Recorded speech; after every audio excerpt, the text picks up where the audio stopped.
ashama harkafuun daawwatu kan jaalatamoo OIB oduu sin dhageessifna muddee khuraja barakuna abdiidam kan oduu sin dhageessu alleelisa sabaati godina wallagga lixaa onana jootti muddee khurafur barakuna fi diidam ajjechaan gara jabina dargoota oromoo 8 irratti raawwatamuun dhagameeti jira dabalata oduu kana akkasiin gaditti simbiraan geenya gochaan gara jabummaaf diinummaa dargaggoota oromoo irratti raawwatamuun beekameeti jira muddee 14 guyyaa dheengaddaa halkan godina wallagga lixaa onana joogandameetti maraamitti dargaggoonni mana isaaniitii gad baasanii rashanuun beekameeti jira dargaggoonni waraana nama nyaataan ajjeefaman keessaa 6 kan beekaman ta'uus isaanii 2 immoo obbolaa ta'uun barameeti jira igaazuu karrayyuu bal'inaa karrayyuu kanneen jedhan obbolaadha tafassa guutuu kumarraa bal'inaa waaqenne eebbo moosisaa fi dargaggoonni 2 maqaan isaanii yeroof hin beekamin kanneen loltoota PPP'n ajjeefaman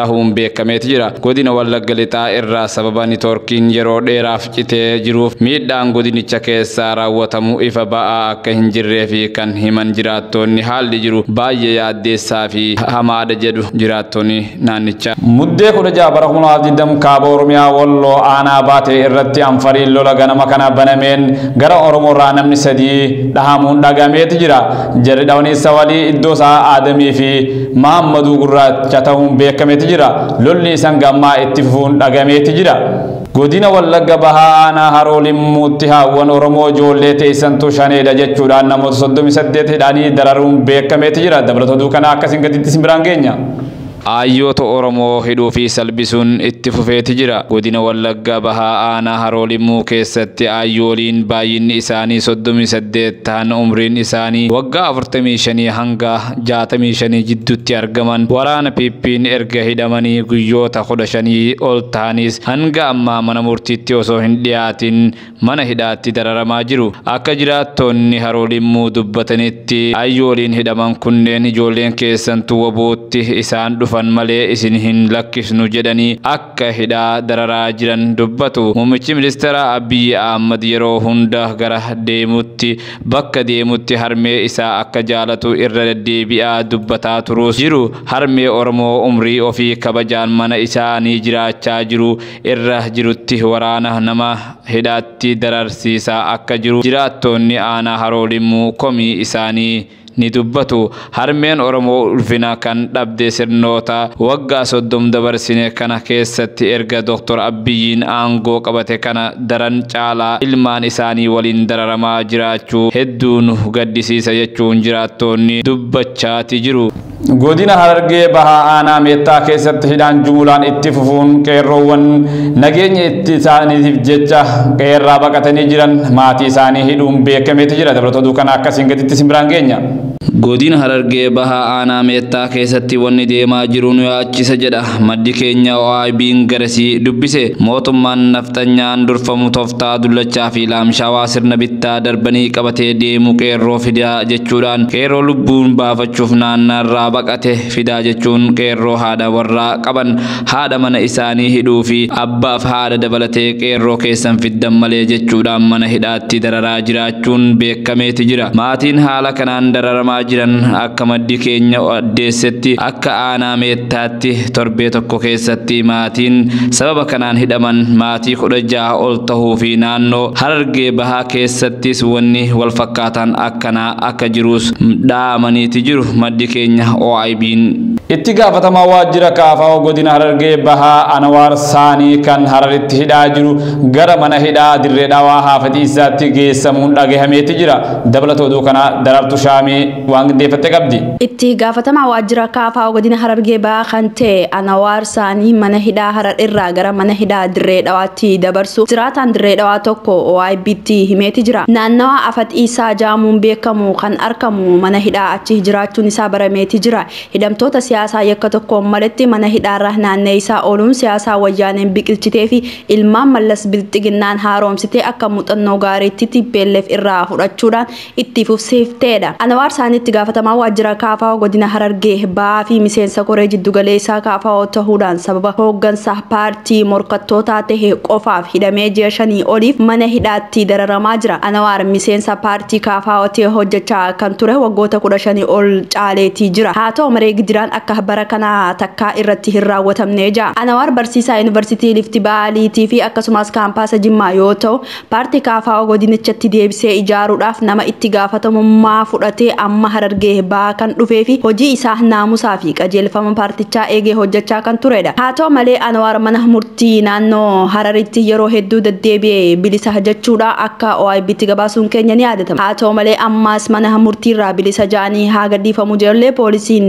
gadhiisuu diduudhaan ammas deebistee karaa mana hidhaa Afatiisaa jaamu kan Dirree Dhawaa keessatti argamutti dabarsiistee rakkisaa jirti. Sirni federaalizimii biyya Itoophiyaa diigamaa jiraachuu ragaalee mul'isan mootummaan naannoo tokko naannoo biraatti cabuudhaan waraana gaggeessaa itti fufuun dhagahameetii jira. Dabalata oduu kana Muhammad Abdusalaam waan qindeeffate qaba. federalizimii ittuu burtukaa'aa jira. Naannoleen sirna federalizimii biyya kanaa jalatti utubamanii jiran hangamuu dhiibbaa fi harka keessa galfannaan jiraatu bulchiinsa naannoo mataa isaanii kan qaban mootummoota naannoo of danda'oodha. Akka naannoo isaaniitti seeraa fi heera baasatanii federaala jalatti ammoo akka holootti isaan durfaman. Osoo mootummaan federaalaa jiru mootummaan naannoo tokko mootummaa naannoo isa biraa keessaa harka hin galfatu ture. Dhimma isa tokko keessaa inni biraan hin seenu ture. Har'a waa hunduu diigamee sirni federalizimii biyya kana maqaafis ta'u laaffachuu osoo hin taane diigamee gara baduutti deemaa jira. Gochi mootummaan naannoo Amaaraa bulchiinsa naannolee biroon kan akka Oromiyaa, Beenishaangul Gumuz keessaa raawwataa jiru sirni federalizimii biyya kanaa diigamuu fi keessa seeniinsa bifa kanaa dhorkuuf humna dhabaa jiraachuu isaa ibsuu agarra. Humni waraanaa poolisii naannoo Amaaraa lafoota Oromiyaa daangaa bulchiinsa Amaaraa wal daangeessan adda caccabsee seenuun ifatti gabaasamaa jira. Karaa laga Abbayyaa daangaa ce'uun godina Horroo Guduruu Wallaggaa ona Amuuruu ganda Daangaajaa jedhamu keessatti ummata irratti dhukaasa bananii miidhaa gurguddaa akka dhaqqabsiisan ummanni dubbachaa jira. Manneen gubuun loon ooffatanii deemuudha kan ibsamaa jiru. Kaaba Shaggar karaa Darraa lixa Shaggar onoota Kindabarat warra Jaarsoo Baha Shaggar onoota Boosatii fi Fantaallee irraan weerarri humna kanaa jiraachuu akka hin oolles dubbatamaa jira. Babal'achuu gocha diigumsaa fi weerara akkanaa osoo mootummaan federaalaa sirna federalizimii jiru bakkatti ittisuu fi heeraa fi seera jiru hojii irra oolchuuf murannoo fi fedha isaa qabaate kun hin raawwatu ture. Hojiin diigumsaa fi ummatoota gidduutti wal dhabbii fi lola qaqqabsiisuu humna waraanaa poolisii naannoo Amaaraa kun kan Oromiyaan kan dhaabbate osoo hin taane mootummaa naannoo Beenishaangul Gumuz waliinis atakaaroo seenee jiraachuu isaa ibsi mootummaan naannoo Beenishaangul kaleessa Muddee 15 2020 baase irraa hubachuutu danda'ama. Bulchiinsi naannoo Beenishaangulis deemsi mootummaa naannoo Amaaraa kun hamaa sirna federalizimii biyya kanaa balaa irraa kan buusu ta'uu akeekkachiisuun humni kun gocha isaa irraa akka dhaabbatu akeekkachiisee ture. Mootummaan naannoo Amaaraa rakkoo godina Matakkal keessa jiru gara biraatti harkisuudhaan osoo mootummaan federaalaa jiru sana irra tarkaanfatee Matakkal humna waraanaa seenuu fi godinicha qabachuuf dhaadataa jira. Ibsoota nageenya booreessan ummatoota wal dura dhaaban adda adda baasuun dhaadatu qofa osoo hin taane qaamoota haala naannoo sana keessa jiru waliin tasuma walii hin beekne kan akka abaa'oo maqaa dhahuun jibbaa fi akeeka dhokataa qaban ifaa godhaa jiran. Kanaaf haalli biyyattiin keessatti deemaa jirtu addatti sochiin bulchiinsa naannoo Amaaraa fi humni inni hidhachiise sossohaa jiru itti jiran biyyattiif balaa sirna federalizimii biyya kanaa ammoo diigamaa jiraachuuf isaaf ammoo mallattoo isa guddaadha. Mootummaan federaalaa gocha akkanaa dhaabuu humna dhabuun dadhabuu jedhamee yeroon itti dubbatu hanqatuun sirni humna dhaabaa jiraachuu qofa osoo hin taane diigamee jiraachuu isaa agarsiisa. Deemsi kun sirna duraanii kan Itoophiyaa dullatti alaabaa lummuuxxii san deebisuuf deemsa itti jiramuuf karaa saaquuf duula beekamtii qaamota addaan deeggaramuudha. Kanneen je'anis hedduudha. Ibsa sagalee bilisummaa Oromoo. Dhaabbata biyyoota gamtoomanitti ejensiin gargaarsa daa'immanii irratti hojjetu UNICEF ibsa kibxata baaseen Tigraay keessatti daa'imman miliyoona 2.3 ta'an deeggarsa namoomaa argachuu hin dandeenye jechuudhaan dubbateeti jira. Dabalata oduu kanaaf Muhammad Abdusalaam.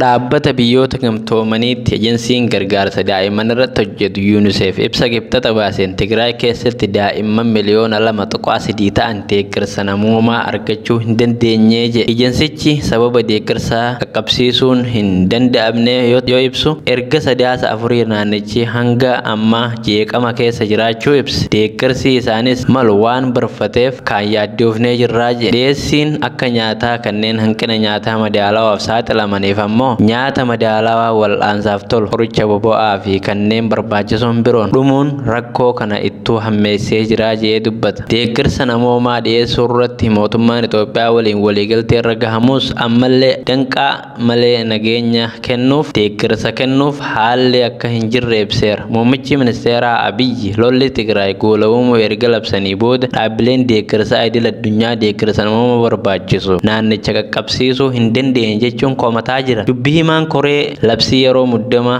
Ambaasadar Ridwaan Hussein ibsa torbee darbe kennaniin deeggarsi qajeelfamaa mootummaan kennuun gaggeeffamaa jiraachuu ibsaniiru. Torbee darbe keessa konkolaattonni fe'umsaa meeshaalee fayyaa fi nyaataa fe'an kan mootummaa federaalaa akkasumas kan koree fannoo diimaa idil addunyaa Tigraay gahuun gabaafamee ture. Haa ta'u malee UNICEF daa'imman harki hedduun isaanii baqattootaa fi buqqaatota ta'an miliyoona lakkaa'aman deeggarsa irraa adda citanii jiru jedhee dubbata. Hojii deeggarsa namoomaa daa'immanii kanaaf dhiyeessuu dursi kennamuufii qabaa jedhe. Naannolee yaaddoon nageenyaa hin qabne keessatti dhaabbileen deeggarsaa qaamolee nageenyaa mootummaan dabalamanii deeggarsa godhaa jiraachuu kan himan Ambaasadar Ridwaan rakkoo nageenyaaf jecha dhaabbileen kunneen danqaa malee akka fedha isaanii akka socho'an hayyamuun hin danda'amu jedhe. Amma dura qaamota Tigraay keessatti waliin hojjetuuf deeggarsa ga'aa ta'e kennuu kan ibse UNICEF naannicha keessatti hangi sochii isaa bal'atee deeggarsa barbaadamu dhiyeessuuf fedha qabaachuu himee ture. Namoota nagaa daangaa ce'uun nageenya isaanii mirkaneeffachuu barbaadan dabalatee warri kaanis bilisaan akka socho'an aangawootni akka hayyaman gaafannaas jedhe. Itti dabaluunis daa'immanii fi haadholiin akkaan deeggarsa barbaadan irraa deeggarsi kana caalu barfachuu